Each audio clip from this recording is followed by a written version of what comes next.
All right, welcome back to the Big Apple Film Festival 2013. If I sound a little bit thick-lipped, it's because I'm hearing myself on delay, so it's kind of weird. So I'll try to fight through that. Anyway, I am here, our special guest, Alfred, Robert Alfred. writer, Nice. director of Subterranean Love, a short film. And I saw your film last night and loved it. Thank you. And riding on the subway and having, those fantasies myself, I can totally relate to where you're coming from in your film. I think a lot of people can relate to it. And it was comical, the scenarios that you went back and forth between what the female's fantasy was and kind of what the male fantasy was, and it was quite hysterical how you did what you did, which I thought was very, very interesting. And so tell me about what inspired you to do this film. Well, I have, fantasy romances quite often.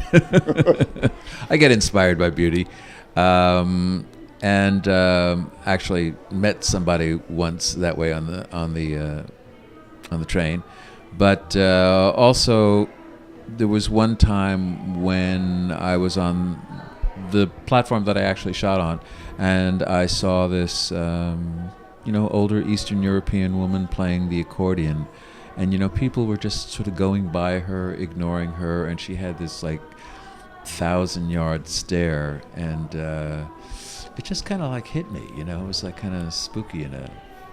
It's like she didn't acknowledge them and they didn't acknowledge her, so it was you're but a foot away, but you don't. It was still there. I mean, her presence was still there with this surrounding humanity, and so I just, when this idea for the script came to my head, I just had her as kind of a muse or something, a theme. Somehow in the story, I think when I originally wrote it, I had her actually sort of appearing in the fantasies, and one of the things we sort of edited out was in the, if you'll recall, there was a fantasy where the woman has this fantasy about it taking place in Paris, and I had the accordion woman sort of just sort of superimposed there, but I wanted to tighten up the film. Right. So. How did you find your actors? They were very, very good. Well, I've known them for quite a while. I'm in the Playwrights Directors Unit at the Actors Studio. My sister, who was the accordion player, is a member of the Actors Studio, as is Mark Borkowski, the main guy in the Actors Studio. And Mark is a great writer on his own, and I've directed a number of his plays and acted in one of them.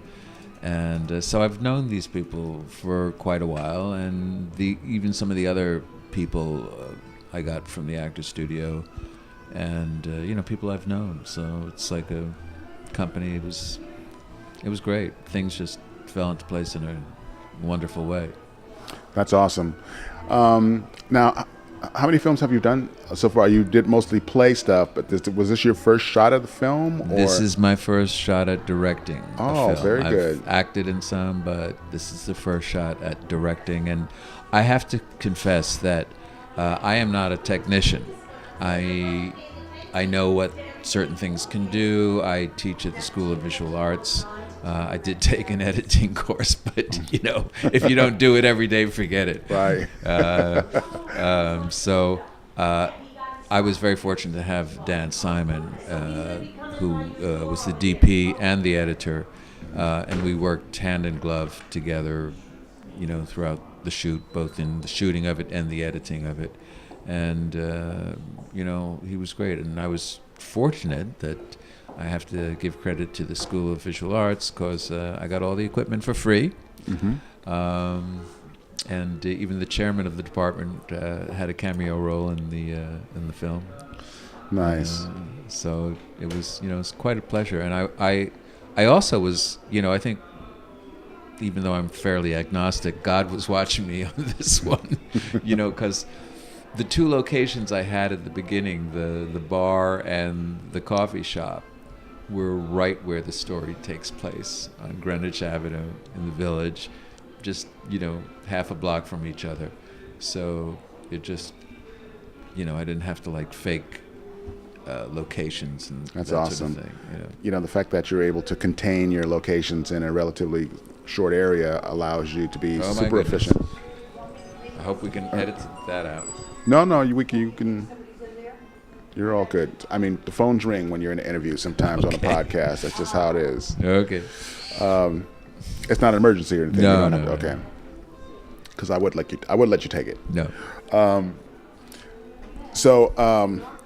When you have your locations pretty condensed, it helps with the production and the efficiency and just the logistics. And I mean, I know, even as, a first-time filmmaker, so to speak, for instance, I used my apartment and the hallway in my apartment for 5 different locations in the film. So I was, learned to be economical about that, knew about that sort of thing. And, I was really lucky because the School of Visual Arts has a bar set. So the fantasy bar was there, and they happened to have, the guys found tracks. So we had this nice opening tracking shot. Things just, like I say, fell in my lap. That's awesome.